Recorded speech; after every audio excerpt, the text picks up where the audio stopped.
একটু সোজা হয়ে বসুন। বারবার গায়ে হেলান দিচ্ছেন কেন? সরি, আর হবে না, কিছু মনে করবেন না। মনে করার কি আছে? পাশাপাশি সিটে বসলে এমনটা হতেই পারে। আপনি কি ঢাকাতেই যাবেন? আমার বাসা ঢাকায়। আপনার বাসা? আমার বাড়ি এই এলাকায়। আমি 3rd ইয়ারে পড়ি, ঢাকায় হোস্টেলে থাকি। আমি সান, এমবিএ শেষ করে ব্যবসার কাজে এসেছিলাম। আব্বু অসুস্থ তো, তাই আমি এসেছিলাম। আপনি তাহলে আমার সিনিয়র পার্সন, আমাকে তুমি করে বলবেন। আমি চৈতি। এই কথা বলার পর আর তেমন কোনো কথা হয়নি। আধা ঘন্টা পরে চৈতি আমার কাঁধে মাথা রেখে ঘুমিয়ে পড়ে। আমি ওর হাত ধরে সরিয়ে দিতে গিয়ে দেখি ওর প্রচণ্ড জ্বর, আর সরিয়ে না দিয়ে আলতো করে ওর মাথা টিপে দিতে থাকি। ঘন্টাখানিক পরে ওর ঘুম ভেঙে গেলেও মাথা তুলে বসতে পারছে না। আমি বললাম, তোমার তো প্রচণ্ড জ্বর, এই জ্বর অবস্থায় আজ না ফিরলেও পারতে। আর একা একা তখন রাতে কেন? আসলে আমার মায়ের অসুস্থতার জন্য আমি বাড়িতে এসেছিলাম। তাহলে আরও 2 দিন থেকে গেলেই তো ভালো হতো। আগামী পরশু আমার পরীক্ষা শুরু। এছাড়া 2টা টিউশনি আছে, তাদেরও 2 দিন পরে পরীক্ষা শুরু হবে। বাবা বেঁচে নেই, সেই জন্য নিজের খরচ নিজেকেই বের করতে হয়। আর বাসা থেকে বের হওয়ার সময় জ্বর ছিল না, হঠাৎ করে জ্বর উঠেছে। তুমি তো এই অবস্থায় আরও অসুস্থ হয়ে যাবে। কাছে কি ওষুধ আছে? না, বললাম তো আমি সুস্থ শরীরেই বাসা থেকে বের হয়েছিলাম। এ কি, আপনি তো আমার হাত ধরে রেখেছেন, হাত ছাড়ুন। সরি, আমি কিন্তু হাত ধরিনি, বরং তুমি এতক্ষণ আমার হাত ধরে কাঁধের উপর মাথা রেখে ঘুমাচ্ছিলে। সরি, আমি না দেখে আপনাকে এমন কথা বলেছি, আপনি কিছু মনে করবেন না। না না, আমি কিছু মনে করিনি। তুমি খুব অসুস্থ, এই সময় এমনটা হতেই পারে। আমি কি তোমাকে একটা কথা বলতে পারি? জি বলুন, আপনাকে বিশ্বাস করা যায়। বিশ্বাস অবিশ্বাসের কথা বলছি না, আমি বলছি এই মুহূর্তে তোমার একজন ভালো বন্ধু দরকার। তুমি যদি কিছু মনে না করো তাহলে আমাকে বন্ধু মনে করতে পারো। ও, এ কথা, আমি তো আপনাকে একজন বন্ধুই মনে করেছি। মিথ্যা বলছো। আমাকে বন্ধু মনে করলে আপনি করে বলতে না, আমি তুমি করে। আর তুমি আপনি করে বললে বন্ধুত্ব বলা যাবে? ও, এই ব্যাপার। আসলে আপনি একজন সিনিয়র পার্সন, কিভাবে তুমি করে বলবো? সিনিয়র জুনিয়র যখন বন্ধু হয়ে যায় তখন কি আর আপনি বলা যাবে? ঠিক আছে, আমি এখন থেকে তুমি করেই বলবো। আমি আর কথা বলতে পারছি না, তুমি কিছু মনে করো না প্লিজ।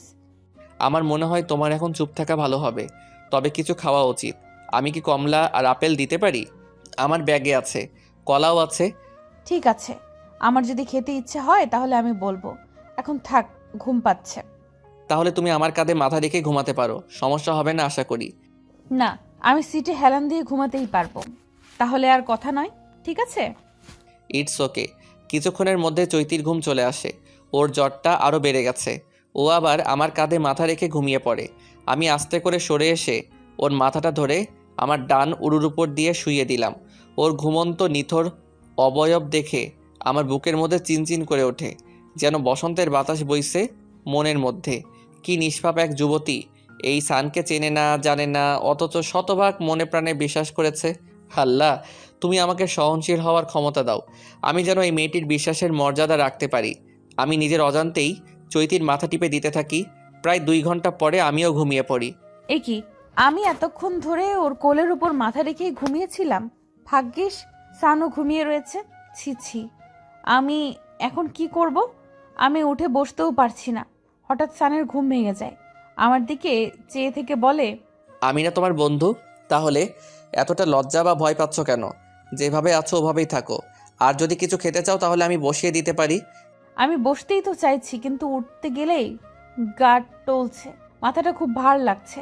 এরপর আমি আর কোনো কথা না বলে চৈতিকে বসিয়ে দিয়ে কমলা ছিলে ওর হাতে দিলাম। একটা আপেলও খেয়েছে। এইভাবেই একসময় আমরা ঢাকায় পৌঁছে যাই। স্টেশনে নেমে চৈতি এদিক ওদিক তাকাই।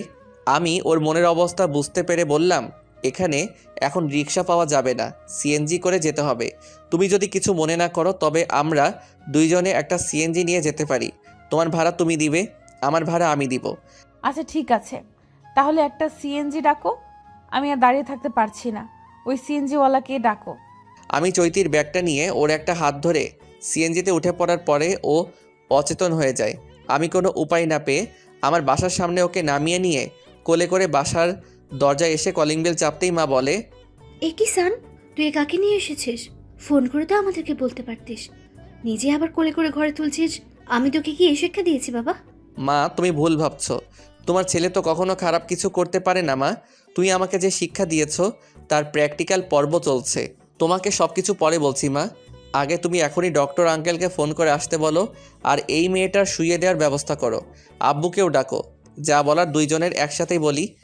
কি মেয়েটার তো প্রচণ্ড জ্বর, জ্বরে একদম গা পড়ে যাচ্ছে। আমি মেয়েটাকে শুয়ে দিচ্ছি, তুই তোর ডক্টর আঙ্কেলকে ফোন করে আসতে বল। এক্ষুনি জ্বরটাও মাপতে হবে। আমি ডক্টর আঙ্কেলকে ফোন করে দ্রুত আসতে বলে মা ও বাবাকে সব ঘটনা বলার পরে মা বলে, তুই একদম ঠিক কাজটা করেছিস বাবা। মা হিসেবে আমি আজ গর্বিত। তোমরা বাপ ছেলে এখন অন্য রুমে যাও, এই মেয়েটার পোশাকটা পাল্টে দিতে হবে। সান, তুই দেখ তো ওর ব্যাগে অন্য কোনো জামা আছে কিনা, না থাকলে আমার একটা ড্রেস নিয়ে আয় তাড়াতাড়ি। না বলে মেয়েটার ব্যাগে হাত দেওয়া ঠিক হবে না। আমি তোমার একটা ড্রেস নিয়ে আসছি, 2 মিনিট অপেক্ষা করো। এরপর মা চৈতির ড্রেস পাল্টে দিল। ডক্টর আঙ্কেলও চলে এসেছেন। বেশ কিছু ওষুধ লিখে দিলে সেগুলো আবার নিয়ে এসে চৈতির পাশে বসতেই চৈতির জ্ঞান ফিরে আসলে চৈতি আমার দিকে তাকিয়ে বলে, আমি আপনাকে বিশ্বাস করে কি ভুল করেছি? আপনি আমাকে কোথায় নিয়ে এসেছেন আর আমার ড্রেসও চেঞ্জ করে দিয়েছেন। ছি ছি, আমি এত বড় একটা ভুল করলাম কি করে? এখন আমার মরে যেতে ইচ্ছে করছে। আমি কেন মরলাম না? তুমি যা বলছো তা ঠিক নয় মা। আমার সান তেমন বাজে চরিত্রের নয়, আর তোমার ড্রেসটা আমিই পাল্টে দিয়েছি। তুমি এখন ওষুধটা খেয়ে নাও, আমাদের ডাক্তার তোমাকে এতক্ষণ দেখেছে। আমার ভুল হয়ে গেছে। আপনার ক্ষমা সুন্দর দৃষ্টিতে আমাকে ক্ষমা করে দিন, আর আমাকে এখন যেতে দিন। তুমি এখন কোথাও যাবে না। আমার মা যতক্ষণ পর্যন্ত তোমাকে যেতে না দিবে তুমি ততক্ষণ পর্যন্ত যেতে পারবে না। কিন্তু আমাকে যে দুটো বাসায় যেতে হবে পড়াতে, তার কি হবে? তুমি ওদের বাসার ঠিকানা দাও আর ফোন নম্বরটা দাও, আমি পড়িয়ে আসছি। সানের কথা ফেলতে পারলাম না। স্যার আমার 2 ছাত্রকে পড়িয়ে আসার আগেই ও আমার ওষুধগুলো কিনে দিয়ে গেছে। আন্টি ও আঙ্কেল আমার খুব টেক কেয়ার করছে। মনে হচ্ছে আমার নিজের বাবা মা আমাকে সেবা দিচ্ছে। আমি একটু সুস্থ হলে মাকে ফোন করে সব কিছু জানিয়ে দিলাম। মা শুনে খুব খুশি হলো। রাবেয়া আন্টিও কথা বলল। মা কৃতজ্ঞতা স্বীকার করে ধন্যবাদ জানিয়ে আমাদের বাড়িতে বেড়াতে যেতে বলল। সান পড়িয়ে এসে গেস্ট রুমে ঘুমিয়ে পড়েছে, আর আমিও রুমে গিয়ে ঘুমিয়ে পড়ি। কিছুক্ষণ পর ঘুমানোর পরে আমার ঘুম ভেঙে যায়। জ্বরটা যেন কমছে না। সান বালতিতে করে পানি নিয়ে এসে আমাকে বলে, বেডে উঠে বাইরের দিকে মাথা ঝুলিয়ে দিয়ে শুয়ে পড়ো, মাথায় পানি দিতে হবে। না থাক, তুমি বরং বিশ্রাম করেই ভালো হবে। অনেক পরিশ্রম হয়ে গেছে। পরিশ্রম আর কি, 2টো বাচ্চা পড়ানোই আর কি এমন পরিশ্রম? তোমার ছাত্র দুজনেই খুব ভালো। আমার তো এমনিতেই পড়ানোর অভ্যাস নেই। ওরা ভালো ছাত্র বলে সমস্যাটা খুব একটা হয়নি। টিউশনি করানোটা খুব কঠিন। কি আর করব, বাবা বেঁচে থাকলে হয়তো এই কষ্টটা আমাকে করা লাগতো না। আবার মা যদি সুস্থ থাকতো তাহলে এমনটা হতো না। তারপরেও বলবো ভালো আছি। এটাকে কি ভালো থাকা বলে? তুমি যদি ভালোই থাকতে তাহলে আজ অসুস্থ থাকতে না। তুমি মোটেও ভালো নেই, এটাই সত্য। আমি যে ভালো নেই এটা তোমাকে কে বলল? আমি তো সত্যি সত্যি খুব ভালো আছি। আমার অবস্থান থেকে এর চেয়ে আর ভালো কিছু হতে পারে না। ডাক্তার আঙ্কেল জানিয়ে দিল বেশি বেশি টেনশন করে মেয়েটি, আর অতিরিক্ত মানসিক চাপের কারণেই এমনটা হয়েছে। এটা ঠিক যে আমি আমার মাকে নিয়ে সবসময় চিন্তা করি, এছাড়া তো আর কিছুই ভাবি না। তাহলে কেন এমন হলো? আচ্ছা, এসব আলোচনা রেখে এবার বলো তো কেমন লাগছে এখন? অনেকটাই বেটার ফিল করছি। তুমি, আন্টি আর আঙ্কেল যেভাবে আমাকে সেবা দিয়ে যাচ্ছ, তাতে করে আমি খুব তাড়াতাড়ি পরিপূর্ণ সুস্থ হয়ে যাব ইনশাল্লাহ। সুস্থ তো হতেই হবে, তা না হলে পরীক্ষা দিবে কি করে? কাল থেকে তোমার পরীক্ষা। হ্যাঁ, আমাকে তো দুপুরের পরেই চলে যেতে হবে হোস্টেলে। তোমার কি মাথা খারাপ হয়ে গেছে? এই শরীর নিয়ে নাকি হোস্টেলে যাবে? তোমার আঙ্কেল বলে দিয়েছে তুমি এই বাড়ি থেকেই পরীক্ষা দেবে। না না, তা হয় না। এমনিতেই আপনারা সবাই আমার জন্য অনেক কিছুই করেছেন, এবার তো আমাকে যেতেই হবে। যেতে হবে বললেই তো আমরা তোমাকে যেতে দিতে পারবো না। তুমি যদি আমাদের মেয়ে হতে, তাহলে কি এই অবস্থায় তোমাকে আমরা হোস্টেলে পাঠাতে পারতাম? তুমিও যাওয়ার কথা বলতে না। কিন্তু আমার বই খাতা সহ সবকিছু তো হোস্টেলে রয়েছে, না পড়ে কি পরীক্ষা দেওয়া সম্ভব? তুমি তোমার রুম নম্বর আর সব তথ্য আমাকে দিয়ে দাও, আর তোমার রুমমেট কাউকে ফোন করে জানিয়ে দাও আমি সব কিছু নিয়ে আসছি। তুমি একা গেলে হোস্টেলে তোমাকে প্রবেশ করতে দিবে না। বেশ তো, তুমিও না হয় সানের সাথে যাবে। এখন চলো তো, তোমার জন্য স্যুপ তৈরি করা হয়েছে। আর সান, তুইও আয়, তোর প্রিয় পায়েস রান্না হয়েছে। তুমি যাও, আমরা আসছি। এই কথা বলে মাকে বিদায় করে দিয়ে আমি চৈতিকে বসিয়ে দিয়ে যখন ওর মাথাটা মুছে দিচ্ছি, তখন তো ওর শরীরের দিকে আমার দৃষ্টিটা এমনভাবে পড়ে মুহূর্তে আমার শরীরে এক ঝলকানির মতো কেমন যেন হয়ে ওঠে। আমি নিজেকে নিয়ন্ত্রণ করার পরে দুইজনে খাবার টেবিলে বসে খাবার খেয়ে বাইকটা বের করে চৈতিকে বললাম আমার বাইকে বসতে। চৈতি বাইকে বসলে আমি যাত্রা শুরু করলাম। ওর বসতে সমস্যা হচ্ছে দেখে বললাম, হাতটা আমার কাঁধে রেখে এগিয়ে এসে বসো। আমার তো লজ্জা করছে, এটা ঠিক নয়। আরে তুমি তো আমার বন্ধু, লজ্জা কিসে জানতে পারি?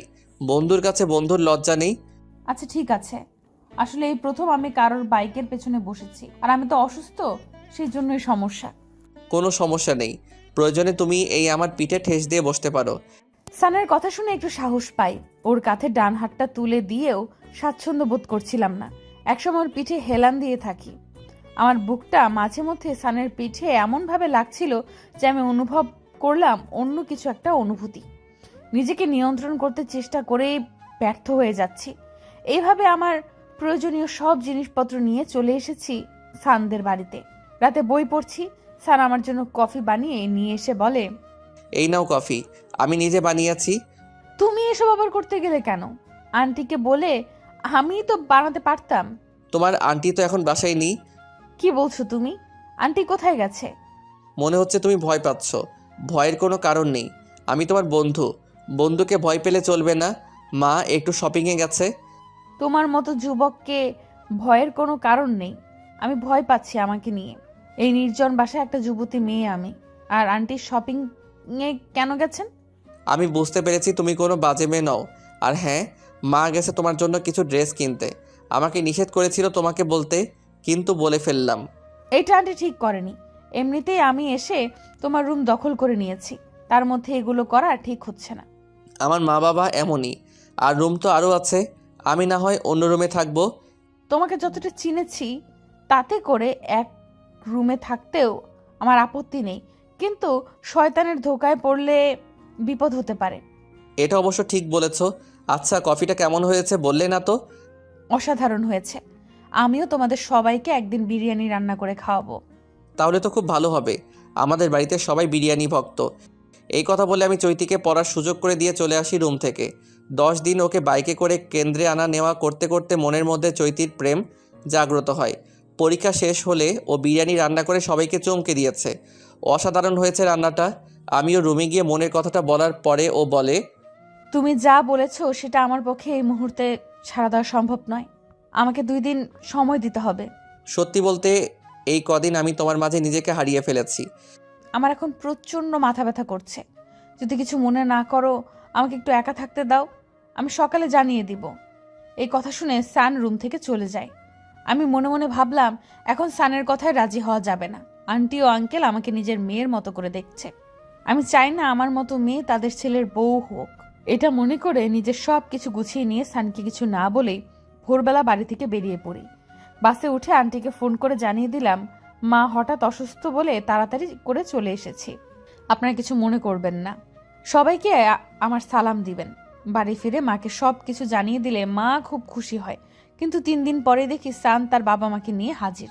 আমাকে অবাক হতে দেখে সান আমার হাত ধরে একপাশে নিয়ে গিয়ে বলে, এভাবে পালিয়ে আসলে কি লুকিয়ে থাকা যায়? তুমি কি জানো মা আর আব্বু কি পরিমাণ কষ্ট পেয়েছে? সত্যি কথা বলতে আমিও তোমাকে নিজের অজান্তেই ভালোবেসে ফেলেছিলাম। কিন্তু আন্টি আর আঙ্কেল যদি আমাকে ভুল বুঝে, তাহলে আমি নিজেকে ক্ষমা করতে পারবো না বলেই চলে এসেছি। তুমি তো জানো না, আমার মা বাবা দুজনেই তোমাকে তাদের পুত্রবধূ হিসেবে পছন্দ করেছিল। তোমার মায়ের অনুমতি পেলে আজকে আমাদের বিয়ে হবে। আমার শাশুড়ি মাকেও সাথে করে নিয়ে যাবে, তিনিও আমাদের সাথে থাকবেন। এই না হলে ভালোবাসা? এই আমাকে ছাড়ো, মা বাবা দেখে ফেলবে তো। দেখলে দেখুক, আমি তোমাকে আর ছাড়ছি না। ধন্যবাদ সবাইকে আমাদের পাশে থাকার জন্য।